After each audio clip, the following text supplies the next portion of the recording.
Hello students. अभी last topic हम लोग ने पढ़ा था सेट बिल्डर मेथड। ठीक है, सेट बिल्डर मेथड में मैंने आपको ये सब टॉपिक पढ़ाए थे जो लिखा हुआ है यहाँ पे, और मैंने विद एग्जांपल के तरीके से समझाया भी था कि आपको क्वेश्चंस कैसे करने हैं। ठीक है, अब हम लोग आगे आते हैं। आज हम लोग दूसरा टॉपिक पढ़ते हैं। अब इसमें देखिए हम लोग का नया टॉपिक है कि सेट्स कितने प्रकार के होते हैं। तो अभी हम लोग आ जाते हैं, यहाँ लिख लेते हैं different types of sets. Sets के प्रकार देखिए, पहला सेट उसमें आता है, मतलब पहला क्या, आगे पीछे जो भी आप कर सकते हो। पहला सेट हमारे हिसाब से नल सेट। नल सेट का दूसरा नाम भी क्या है बेटा, इसको हम लोग कहते हैं एम्प्टी सेट। अच्छा, आपको इससे पता चल रहा होगा नेट सेट, नल सेट और एम्प्टी सेट मतलब खाली। खाली का मतलब हो गया कि ऐसा सेट जिसका मतलब केवल ब्रेस दिया हो, मतलब खाली, जैसे ये आपके ये खाली ब्रेस बने हो, इसी को हम लोग बोलते हैं नल सेट। इसको दूसरी तरीके से हम लोग डिनोट करते हैं फाई। ठीक है। अच्छा, इसका मैं आपको डेफिनेशन बता देता हूं। डेफिनेशन देख लीजिए। डेफिनेशन क्या होता है, a set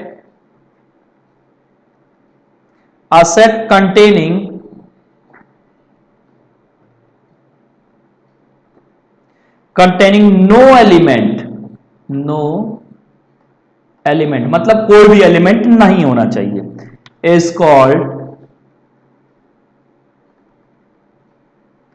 called the empty set या नल सेट। मतलब इसको हम लोग, कोई भी एलिमेंट नहीं होगा, ये जो इंपॉर्टेंट चीज है यहां पे, नो एलिमेंट, मतलब इसमें कोई भी एलिमेंट नहीं होगा। ठीक है, इसको डिनोट करते हैं हम लोग किससे, फाई से। It is denoted by phi, ये फाई से डिनोटेड करते हैं। ठीक है, ठीक। अच्छा, इसमें कुछ इंपॉर्टेंट चीज है, ये चीज ध्यान रखिएगा। अगर ब्रेस के अंदर जीरो ऐसे लिखा हो तो ये एक नल सेट नहीं है, is not a null set. ठीक है, क्योंकि ये ध्यान रखिएगा, ये जो है जीरो, ये एक एलिमेंट है। ठीक, और इसके अंदर एक एलिमेंट है, यानी कि ये नल सेट नहीं है। ध्यान रखिएगा, ये जो जीरो है यानी कि, और हमारा नल सेट का मतलब है कि ये खाली ब्रेस होना चाहिए, इसके अंदर कोई भी एलिमेंट नहीं होना चाहिए। अभी मैंने यही डेफिनेशन लिखाई, a set containing no elements is called the empty set, यानी कि इसके अंदर एक भी एलिमेंट नहीं होने चाहिए, और इसमें एक जीरो एक एलिमेंट है। ये स्टार बना के इसको लिख लीजिए, क्योंकि ये इंपॉर्टेंट चीज है। ठीक, दूसरी चीज, अगर इसके बीच में, क्योंकि हम लोग इसको फाई से भी डिनोट करते हैं, अगर मान लीजिए ब्रेस के अंदर ये फाई लगा है, तो phi is not a null set, ये भी एक नॉट अ नल सेट, ये भी एक नल सेट नहीं है, क्योंकि ये भी एक क्या हो गया, एलिमेंट हो गया। ठीक है, क्योंकि हम यहां पे कह सकते हैं कि फाई एक क्या है, फाई इज अ एलिमेंट, तो ये एक एलिमेंट है, मतलब ब्रेस के अंदर एक एलिमेंट है, और हमारा कहने का मतलब नल सेट क्या होता है, एक भी एलिमेंट नहीं होना चाहिए। अब इसके बाद दूसरा टॉपिक आता है हमारा, दूसरा टॉपिक हम लोग पढ़ते हैं, सेकेंड टॉपिक आ गया आपका सिंगलटन सेट। अच्छा, कुछ वर्ड ऐसे होते हैं जिनको आपको बोलने से ही समझ में आ जाता है कि ये होता क्या है।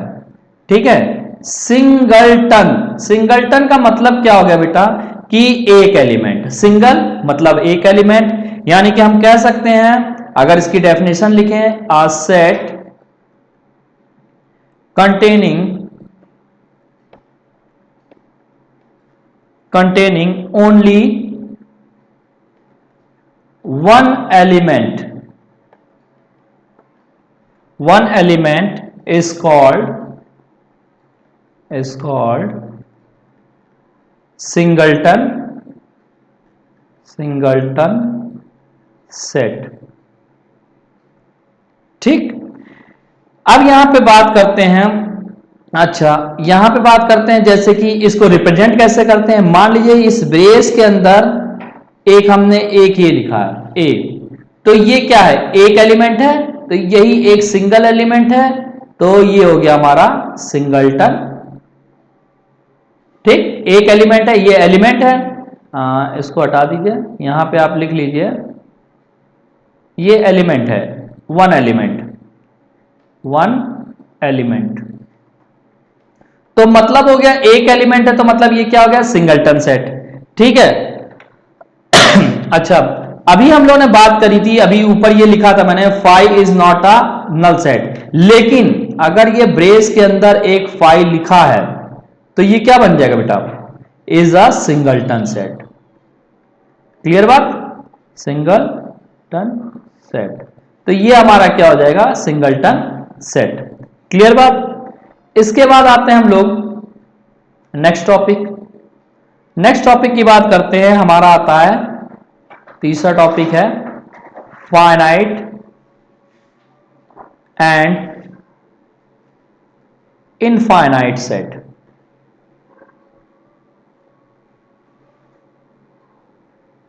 Finite and infinite set.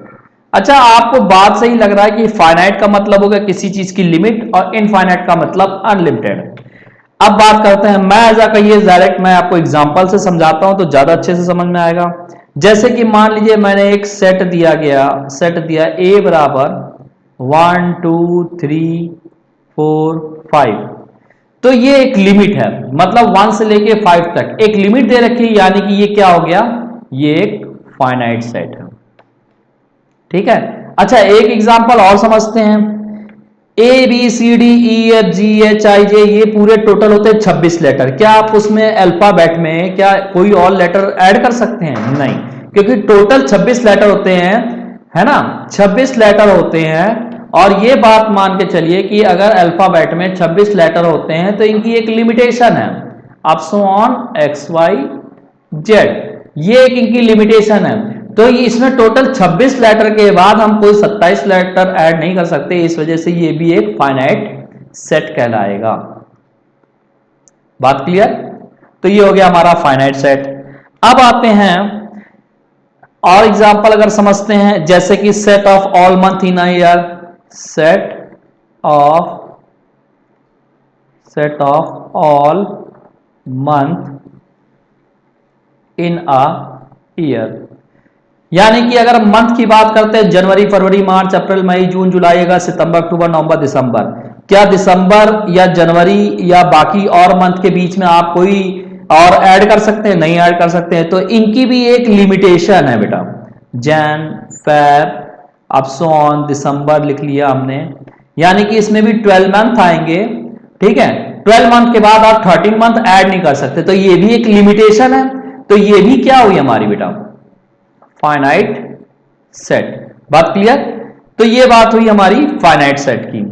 अब आते हैं हम लोग इनफाइनाइट सेट पे। इनफाइनाइट सेट की बात करते हैं, इनफाइनाइट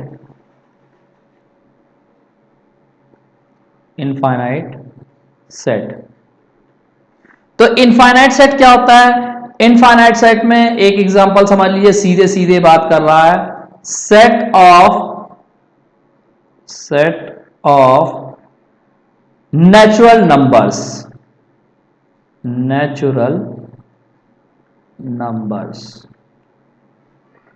कैपिटल एन से डिनोट करते हैं। तो देखिए यहां पे इनफाइनाइट का मतलब, अगर हमको इसको सेट के अंदर लिखेंगे तो 1 2 3 अप सो ऑन, कितनी गिनती लिखेंगे आप, नेचुरल नंबर तो बहुत होते हैं ना, अनलिमिटेड हो सकते हैं, इसलिए ये हो गया इनफाइनाइट सेट। क्लियर बात। दूसरी बात करते हैं हम लोग यहां पे, जैसे set of all points in a line, set of all points in a line. ठीक, set of all points in a line की बात करते हैं, तो यहां पे जैसे ऑल लाइन्स, यानी कि एक लाइन खींची और इस पे आप कितने पॉइंट रख सकते हैं, जैसे इनफाइनाइट पॉइंट्स रख सकते हैं, तो ये भी हमारा क्या हो जाएगा, एक इनफाइनाइट सेट है। क्लियर बात। तो आज के लिए हम लोग का टॉपिक इतना ही रहेगा, बाकी हमारे नेक्स्ट वीडियो में आप लोग देखिएगा। और अगर कुछ ना समझ में आए तो कमेंट करिए, तो मैं उसको दोबारा आपको समझा दूंगा। और दूसरी बात, आप अपना पीछे जो भी मेरे लेक्चर्स हैं उसको देखते रहिए, आपको बाकी ये सब चीजें समझ में आती रहेंगी। ठीक है, थैंक यू।